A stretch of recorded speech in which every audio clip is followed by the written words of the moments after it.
સેશનમાં હું આપ સૌ હાર્દિક સ્વાગત કરું છું.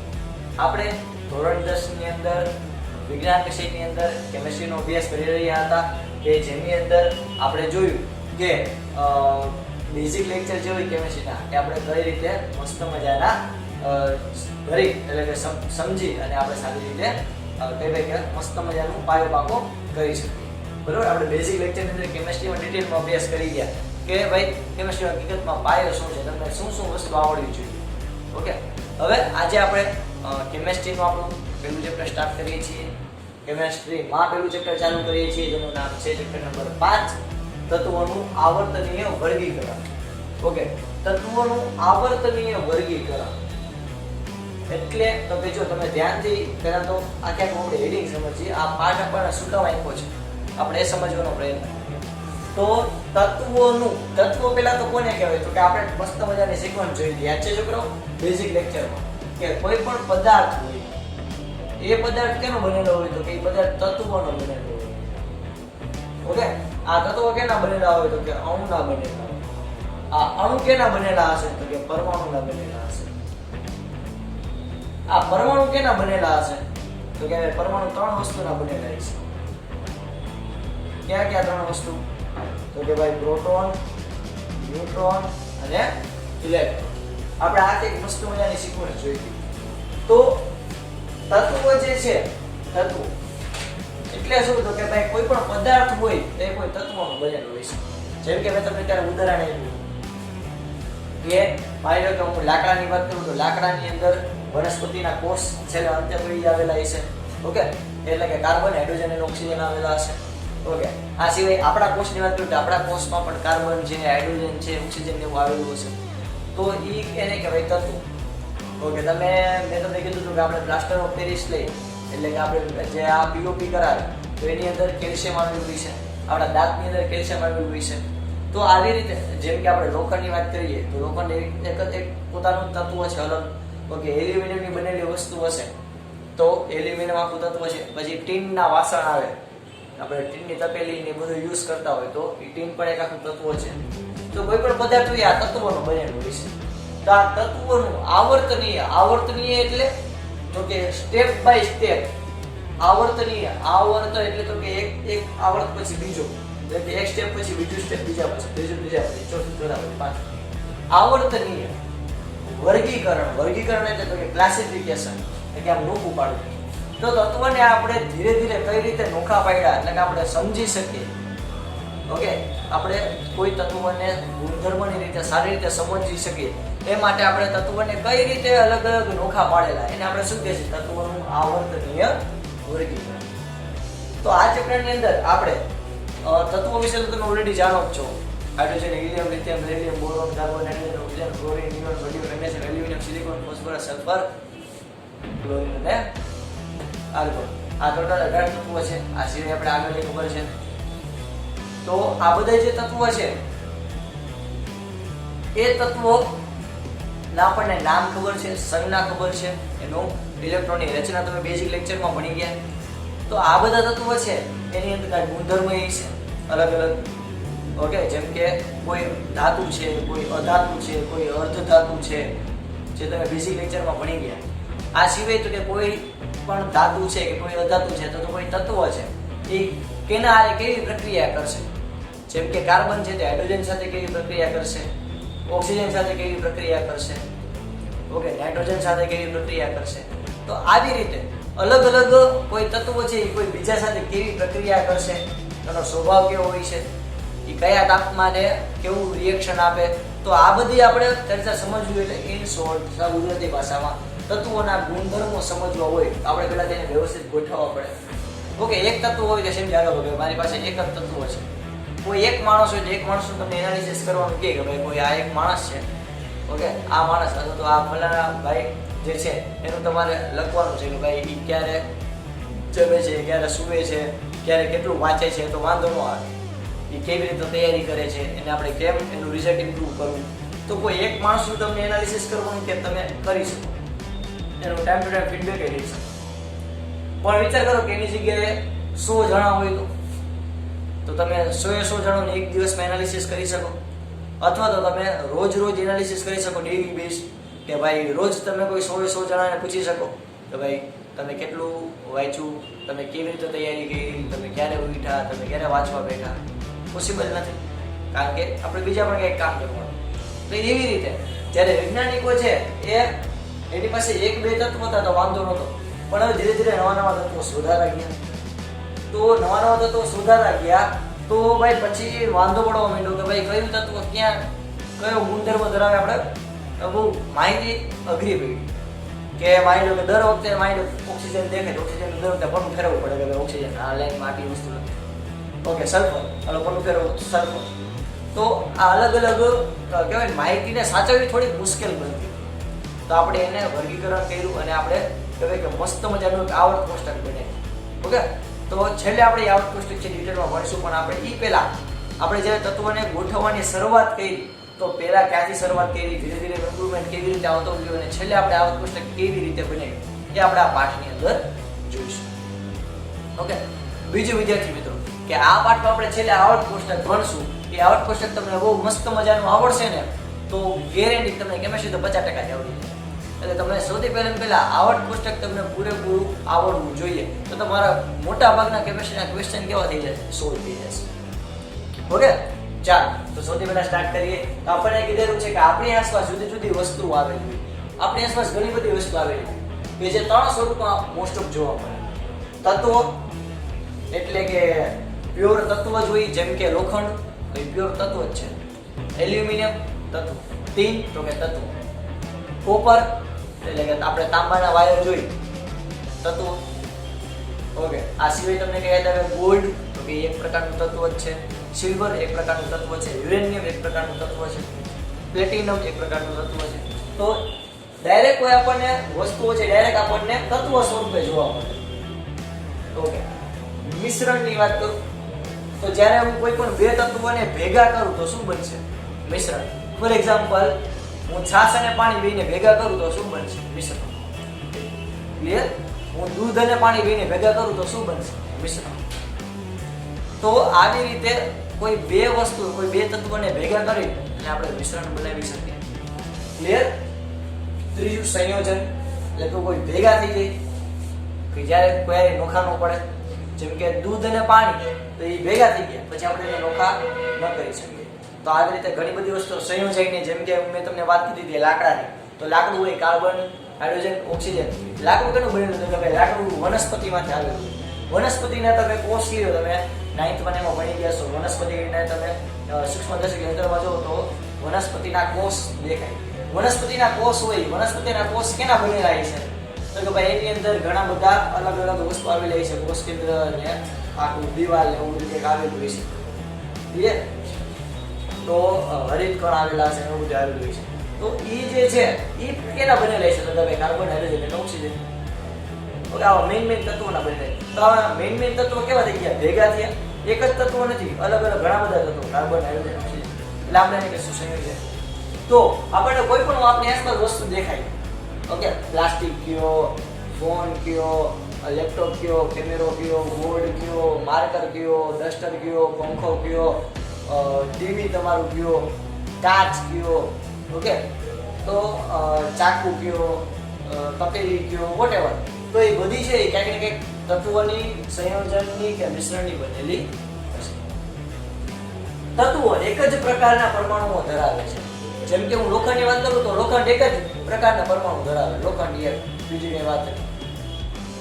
ઓકે, તો લોખંડ જે છે એ એક જ પ્રકારના પરમાણુ ધરાવે છે. એવી રીતે તો એલ્યુમિનિયમ છે, તો એલ્યુમિનિયમના તમે કોઈ પાત્રો લ્યો તો એની અંદર એલ્યુમિનિયમના જ પરમાણુ હોય. તમે લોખંડ લ્યો તો લોખંડમાં બધા કેના પરમાણુ હોય, લોખંડ. ઓકે, તો એવી રીતે કોઈ એક જ તત્વ હોય એની અંદર એક જ તત્વના પરમાણુ, તો ભાઈ ઓબવિયસ વાત છે, ચોખ્ખી વાત છે. ક્લિયર?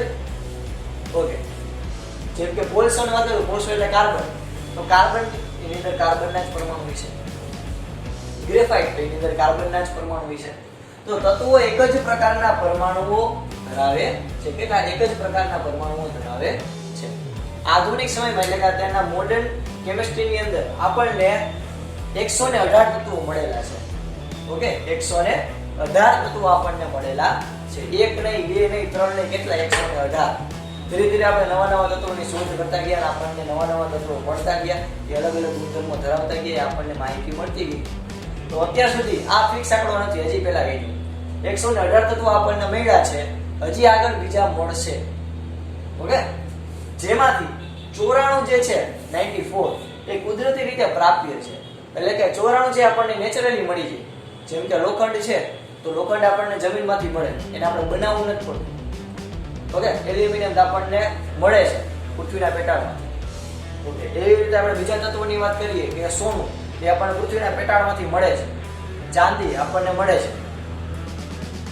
ઓકે, હીરો એટલે કે કાર્બન એ આપણને મળે છે. તો આ અલગ અલગ તત્વો જે છે આપણને પૃથ્વીમાંથી જ મળી આવે છે. એટલે કે પૃથ્વી કયો કે કોઈ પણ નેચરલ રિસોર્સિસ કયો તો આપણને કુદરતી રીતે જ આપણને મળી જાય, આપણે બનાવવા નથી પડતા. કેટલા? 94. તો બાકીના બધા જે તત્વો છે એ આપણે લેબોરેટરીમાં બનાવવા પડે છે. ઓકે, તમે આયર્નનું મૂવી જોયું છે, મસ્ત મજાનું નવું તત્વોની શોધ કરે, એવી રીતે આપણે લેબોરેટરીમાં બનાવવા પડે છે. બધા જ તત્વો જુદા જુદા ગુણધર્મો ધરાવે છે. એ તો ઓબ્વિયસ વાત છે, તો જ અલગ અલગ પડે. બધા માણસ કેવા હોય? અલગ અલગ. તો આ તો બિચારા તત્વો છે, અલગ જ હોય. બરાબર? તો અલગ અલગ તત્વો હોય એ અલગ અલગ ગુણધર્મો ધરાવશે.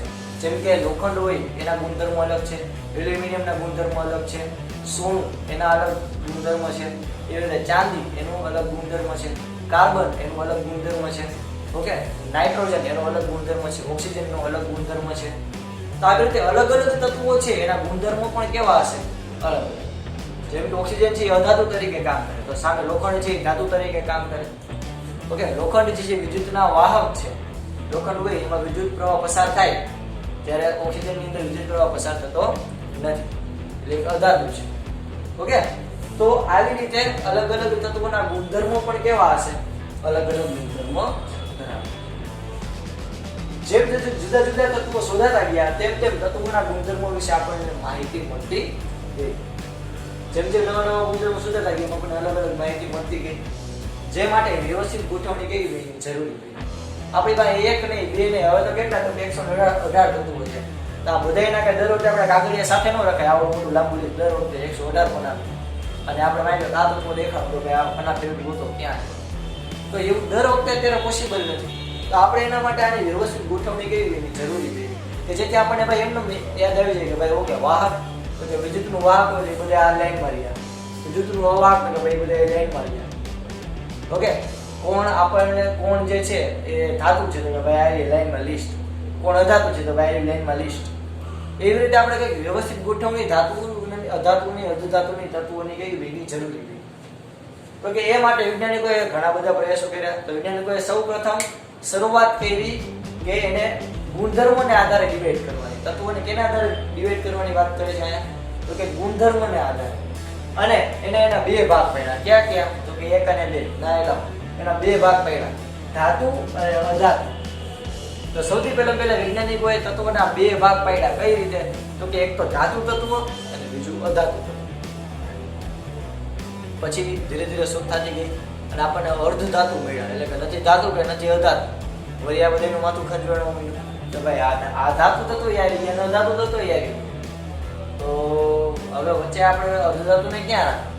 તો પછી ડોગ્રેનરની ત્રિપુટીનો નિયમ, એટલે કે એક વૈજ્ઞાનિક જે થઈ ગયા જર્મન વૈજ્ઞાનિક જોન વુલ્ફગેંગ ડોગ્રેનર. ઓકે, વિચિત્ર નામ પણ આવું નામ છે. તો આ વૈજ્ઞાનિકે ત્રિપુટીનો આપણને નિયમ આપ્યો. એનો નિયમ આપ્યો ત્રિપુટીનો. ત્રિપુટી એટલે તો કે 3નો જોડો, આ ગુજરાતીમાં એટલે કે 3 વસ્તુનું બંચ. તો સમાન ગુણધર્મો ધરાવતા તત્વોને એક જૂથમાં એને ભેગા કર્યા. એટલે કે એને ભાઈ જે સરખા ગુણધર્મો ધરાવતા તત્વો લાગતા એને ભાઈ એક આખું બંચ બનાવી, હાલો ભાઈ તું બીજા સાઈડમાં, હાલો બંચ બનાવીને ભાઈ બીજા સાઈડમાં લાગે એને બંચ બનાવ્યો, એક આખા કહેવાય ને કે બંડલ બનાવ્યો. અને આ 3 તત્વો ધરાવતા કેટલાક જૂથને એને ઓળખ્યા. એટલે કે આ 3 તત્વો ધરાવતા આખું જે એને બંડલ બનાવ્યું, જૂથ બનાવ્યું, એને ત્રિપુટી. ત્રિપુટી એટલે શું? તો કે ભાઈ ડોગ્રેનરની ત્રિપુટીનો નિયમ, એટલે કે ભાઈ ડોગ્રેનરે સરખા ગુણધર્મ ધરાવતા હોય એવા 3 તત્વોને આખું બંચ બનાવ્યું, 3 તત્વોના પેકેટ બનાવ્યું કે જેને નામ આપ્યું ત્રિપુટી. ઓકે વિદ્યાર્થી મિત્રો, ક્લિયર થયું? ચાલો, તો આ બધું પહેલા ફટાફટ તમે તમારી બુકની અંદર એકવાર મસ્ત મજાના રંગબેરંગી પેનથી લખી લો. આવી રીતે ચેપ્ટર શરૂઆતથી ચેપ્ટર આવી રીતે લખજો કે જેથી તમને રિવિઝનમાં કેવું બને સરળતા રહે. જો આ મસ્ત મજાના રંગબેરંગી પેનથી અમુક મેઇન પોઈન્ટ હોય કે જે એમસીક્યુમાં ખાલી જગ્યા પૂછાઈ શકે એમ હોય તો એમાં હાઇલાઇટ કરેલા છે જેથી તમે રિવિઝન કરો તો ડાયરેક્ટ વાંચી શકો. ઓકે, ચાલો ફટાફટ બુકની અંદર લખી.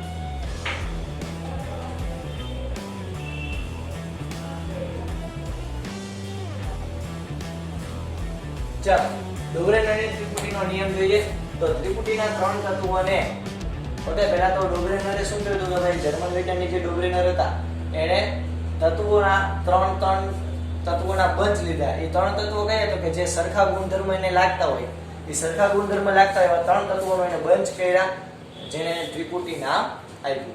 તો આ ત્રિપુટીની એક લાક્ષણિકતા છે કે ત્રિપુટીના 3 તત્વોને તેમના પરમાણ્વીય દળના ચડતા ક્રમમાં ગોઠવવામાં આવે તો મધ્યમાં રહેલા તત્વોનું પરમાણ્વીય દળ એ ઉપર નીચે એટલે કે અન્ય બે રહેલા તત્વોના પરમાણ્વીય દળના સરેરાશ જેટલું. એટલે સિમ્પલ શું કહેતો કે જો ઉદાહરણ દ્વારા આપણે સમજીએ. આ પહેલા રહેવા દે, પહેલા ઉદાહરણ સમજીએ પછી હું તમને ફરી પાછું સમજાવું. એક્ઝામ્પલ જોઈએ તો જો એને એક ત્રિપુટી આપણને આપી લિથિયમ, સોડિયમ અને પોટેશિયમ. તો લિથિયમની સંજ્ઞા Li, સોડિયમની સંજ્ઞા ના નથી Na, પોટેશિયમ તો કે પોટેશિયમ એટલે કે ની ત્રિપુટી આપી. તો જો તત્વો, સંજ્ઞા અને પરમાણ્વીય દળ. તો તત્વો તો કે જો લિથિયમ, સોડિયમ અને પોટેશિયમ. સંજ્ઞા તો કે જો લિથિયમની Li, સોડિયમની Na અને પોટેશિયમની K. ઓકે, પરમાણ્વીય દળ તો કે જો લિથિયમનું આપણને પરમાણ્વીય દળ 6.9, સોડિયમનું 23 અને પોટેશિયમનું 39. તો ડોગ્રેનરે ભાઈ શું કીધું તો કે એને તત્વોને એવી રીતે ગોઠવા. ઓકે, મસ્ત મજાના બુકથી લખતા એને એવી રીતે ગોઠવા કે ત્રિપુટીના 3 તત્વોને તેમના પરમાણ્વીય દળના ચડતા ક્રમમાં ગોઠવવામાં આવે. એટલે કે જો આ પરમાણ્વીય દળ એનો ચડતો ક્રમ કોને કહેવાય તો કે જેમ તમે નીચે જાવ મૂલ્ય વધતું છે. તો જો પહેલા 6.9 પછી 6 કરતા 23 મોટા એટલે 6.9 પછી 23 અને પછી 39. એટલે પરમાણ્વીય દળનો ચડતો ક્રમ. તો પરમાણ્વીય દળના ચડતા ક્રમમાં ગોઠવતા આ મધ્યમાં રહેલું પરમાણ્વીય દળ એ અન્ય બે પરમાણુ જે છે અન્ય બે તત્વો છે એના પરમાણ્વીય દળના સરેરાશ છે. એટલે કે હું 39 + 6.9 કરું અને એને ભાગ્યા 2 કરું. સરેરાશ ક્યારે મળે તો કે અવલોકનોનો સરવાળો એને ભાગ્યા અવલોકનોની સંખ્યા. ઓકે, એવું એટલે લખું છું કે કોઈ પણ પદાર્થનો સરેરાશ શોધવા માટેનું સૂત્ર શું તો કે સરેરાશ ઇક્વલ અવલોકનો નું મૂલ્ય છેદમાં અવલોકનની સંખ્યા.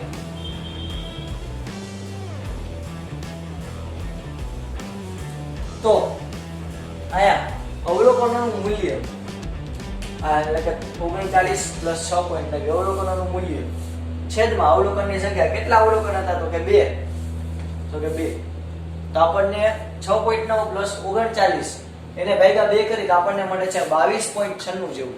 તો 22.96 એટલે અલ્ટિમેટલી 23 ની નજીક જ થયું. ઓકે, તો 23 પાછું કેવું છે તો કે સોડિયમ. એટલે તો કે પહેલા અને છેલ્લા એટલે કે જો આજુબાજુ દરવાજા વચમાં બેઠો વરરાજો આયના જેવું. એટલે કે ઉપર અને નીચે જે તત્વો રહેલા છે એનું પરમાણ્વીય દળ જે છે એનો સરેરાશ કરો.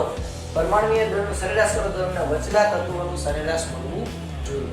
એટલે તમને એક્ઝામની અંદર કોઈ પણ ત્રિપુટી આપી દીધી, માની લો 5-6 ત્રિપુટી આપી દીધી અને મેં કીધું કે ડોગ્રેનરના નિયમનું પાલન કરતી ત્રિપુટી લખો. તો તમે કેવી રીતે લખશો તો કે તમારે જોઈ લેવાનું જેટલી પણ લાઈનમાં ત્રિપુટી આવી ગયું એમાં જોઈ લેવાનું કે ભાઈ પહેલાનું અને છેલ્લાનું એટલે કે આ પહેલું તત્વ અને છેલ્લું તત્વ એનો સરવાળો કરું તો મને વચલું તત્વ મળે છે. ઓકે, પહેલું તત્વ અને છેલ્લું તત્વ એનો સરવાળો કરી ભાગ્યા 2 કરું તો મને વચલું મળે છે. એટલે કે આ બેની સરેરાશ કરું તો મને વચલું તત્વનું પરમાણ્વીય દળ મળે છે. જો મળે તો એ ડોગ્રેનરની ત્રિપુટી કહેવાય, ન મળે તો ન આપણે. બરોબર, તો આવી રીતે તમને જો એક મસ્ત મજાની રકમ આપું, આ રકમ તમારે હોમવર્કમાં કહેવાય કે કરવાનું છે. આ દાખલો કે તમારે જો આને અહીંયા રકમ આપી છે એમાં તમને ડોગ્રેનરની ત્રિપુટી આપી, 3 ત્રિપુટી આપી. આ 3 જે ત્રિપુટી 3 બંચ આપ્યા એમાં તમારે મને કહેવાનું કે કોણ ડોગ્રેનરની ત્રિપુટી તરીકે કામ કરે છે અને કોણ નથી કરતું. ઓકે, આ રે રકમ બરોબર, આ રીતે તમારે કરવાનું છે. ઓકે, ડોબલિનની ત્રિપુટી આવડી ગઈ. ઓકે, શરૂઆત ક્યાંથી કરી કે ભાઈ શરૂઆત આપણે તત્વોથી કરી આ ચેપ્ટરની. ટોટલ 118 તત્વો છે, એમાંથી 94 તત્વો આપણને કુદરતી રીતે મળી જાય. પછી તો કે આ ઘણા બધા તત્વો મળતા ગયા, તો એ માહિતીને આપણે કહેવાય યાદ રાખવી અથવા તો એનું મેનેજમેન્ટ કરવું અઘરું પડ્યું, એટલે આપણે એનું ક્લાસિફિકેશન કર્યું. સૌથી પહેલા વૈજ્ઞાનિકોએ પરમાણુય જે આખું કહેવાય કે તત્વો જે છે એને ગુણધર્મોને આધારે ડિવાઈડ કર્યા, એટલે ગુણધર્મોના આધારે ક્લાસિફિકેશન કર્યું. એમાં બે કહેવાય ક્લાસિફિકેશન કર્યા, ધાતુ અને અધાતુ. પણ પછી ધીરે ધીરે હજી નવા તત્વો મળતા ગયા અને આપણે હજી બધું મૂંઝવણમાં મૂકતા ગયા. તો આપણે એના માટે એક ડોબેન નામના વૈજ્ઞાનિકે ડોબેનની ત્રિપુટીનો નિયમ આપ્યો. શું તો કે એને જે સમાન ગુણધર્મ રાખતા હોય 3 તત્વોના બંચ બનાવ્યા. ઓકે, આ 3 તત્વોના બંચ બનાવીને ખાસિયત શું હતી તો કે પરમાણુય દળના ચડતા ક્રમમાં ગોઠવતા બંને પેલા અને નીચલા, એટલે કે જો પરમાણુય દળને ચડતા ક્રમમાં ગોઠવતા મધ્યમાં રહેલા તત્વોનું પરમાણુય દળ એ બાકીના બે પરમાણુય દળના સરેરાશ જેટલું હોય છે.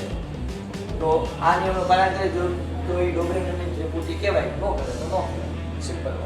ઓકે, બાકી તમને આ મસ્ત મજાની જે રકમ આવી તમારે હોમવર્કમાં કરવાની છે. ઓકે છોકરાઓ, મસ્ત મજાના રંગબેરંગી પેનથી લખી લેજો. અહીંયા સુધી રાખીએ. જય ભારત, જય હિન્દ લખી લેજો.